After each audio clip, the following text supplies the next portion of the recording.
Hi, and welcome to The Blessed Seed, where we give peaceful advice for your journey. I offer multiple collective and personal readings, including my special NPRs, to give clarity to make the best decisions. And for the collective and the readers out there, make sure to pick up my new book, What's Your Gift?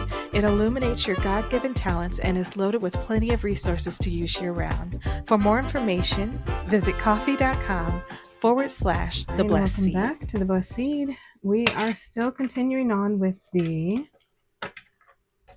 fear healing session.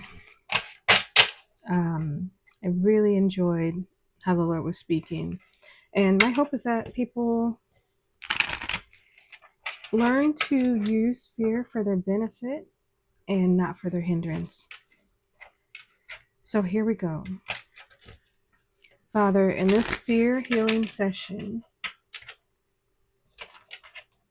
what is the watcher dealing with?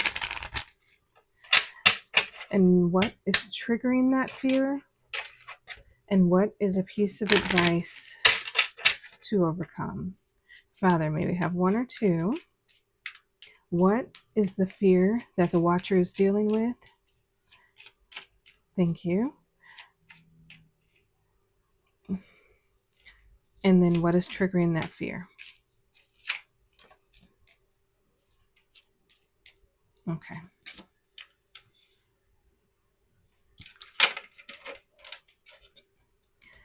And Father, I don't know if I should take that as slid right over, but I'm going to put it in. Please pull it back out if it's what we need.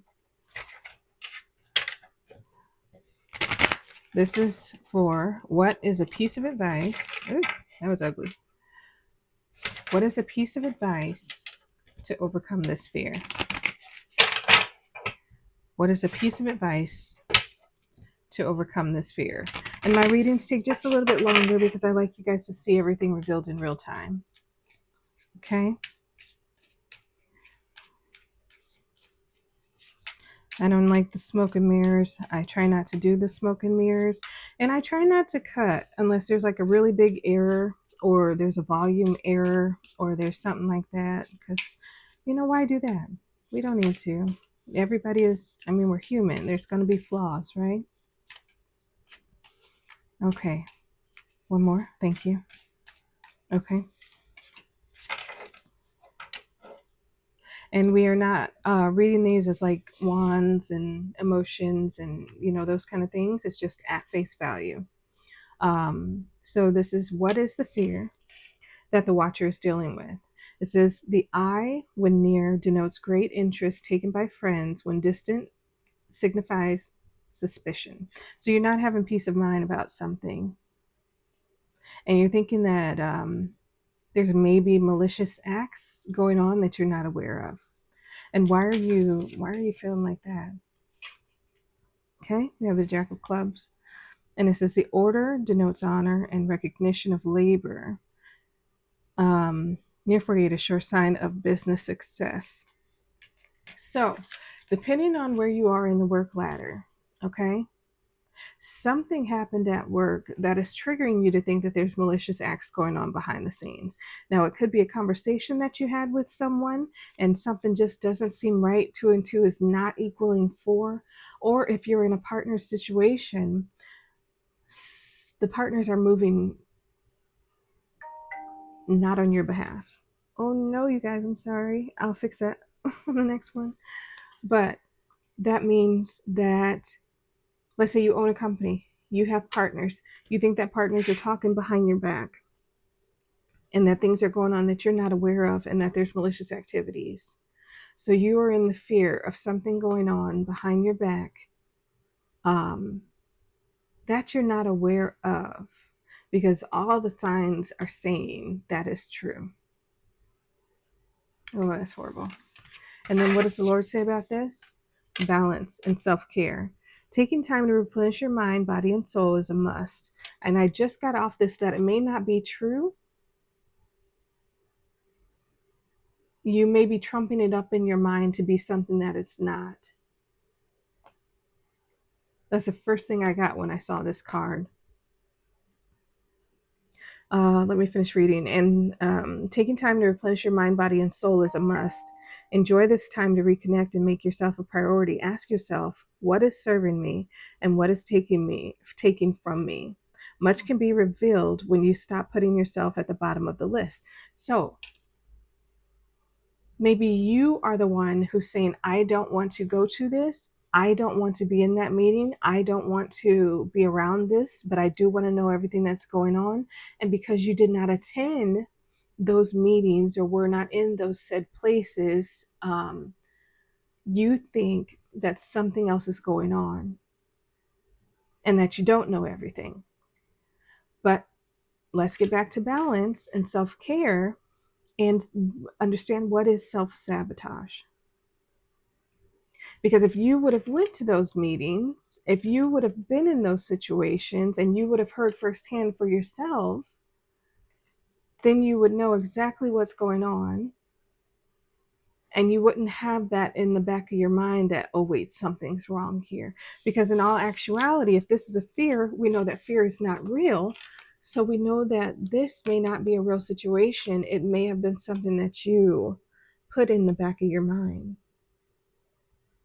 So then ask yourself, why don't I want to participate in my company? Why don't I want to show up to those meetings? A, is it my ego? Do I think I'm too good to show up there? Do I think that I'm better than this and they are my subjects, and therefore, you know, I don't, that's not my place anymore because I'm the owner of the company? But it's one thing about a good leader is they show up. They're involved, right? And it's not like you have 40 different locations, so you can't be everywhere at once and you have these people in charge. This is making me feel like it's just a singular location and that you could attend if you wanted to attend, right? But something inside you, some thought in your mind is telling you that you are too good to do this anymore. Why do you feel that way? Because if you would have went, you would know everything. No one is doing anything behind your back. They are getting a little confused and probably upset that you keep accusing them of things. So now that's where the tension is coming from. But it all sparked from you. So we have to be wise, we have to be kind, and we have to start thinking, well, yeah, I'm doing really good. I'm doing way better. But keep your company, treat it as your baby, right? Don't treat it as a, oh, I'm too good to put my hands back in that dirt and mold that clay. We're never too good, especially if this is something that you really wanted to do. Or did you just want the power behind doing these things? We have to start being real with ourselves and understand that sometimes we're the cause for the problem. So I would say, when the Lord is talking about getting back, go sit down with yourself. Go say, hey, how do I really feel about this company? Did I just want the power? Did I just want I heard the flex to say that I own something and that I'm above everyone else. Are you trying to flex on people? That never works out, really. And again, if this was for multiple locations and you couldn't be everywhere at once, then you would call a meeting with the general managers and then be still up to date. But this is like a singular location, something that you started and you have partners with, but you're thinking that you're better than everyone else. And I know sometimes it's hard to hear the truth, right? Because don't nobody want to hear that they've been messing up or they've been fucking up. But in this instance, I think you need to have a sit down with yourself and say, you know what is really going on here? Because quieting the noise around you or not taking advice from people that don't matter would be a benefit. Stop letting them get in your head, stop letting them get in your ears, and then see who you're dishing out that money to that's giving you the advice on you perceiving or being in this state of mind that you're in, because those are not your friends. Those are people who want something from you. They're trying to manipulate and make it feel like it was your idea. and they're trumping your head up so much it's going to explode. And guess what? It's not going to be nobody's fault but your own. If this was something that you started out loving to do, and you're like, I just don't love it that much no more, then don't worry about it so much anymore, and don't accuse people of doing things when you don't even want to participate. Look at it for truth, okay? I know that was a little harsh because, you know, but I'm here to give peaceful advice on you for your journey so that you can make decisions. And I don't have anything against you. I don't even know who you are. But what I'm reading, if this resonates with you, you might want to take that second step back. And then you might want to start showing up to what you're doing. And then the people that are in your ear that are taking from you, that you always seem to pay the check when you guys go and do something. And even if you can, I mean, it's great to be able to do those things, but you need to be around people who are evenly yoked. And it's not hard or easy to, you know, do that. But, just how you did it when you didn't have anything and you were weeding out the snakes, you were getting away from the people that were negative, you were, focusing on you and what you needed to do to get this done, and you actually achieved it and you did it. You need to keep that same mentality while you're moving up those ladders. So I hope this helps. Okay, don't hate me. Don't hate me.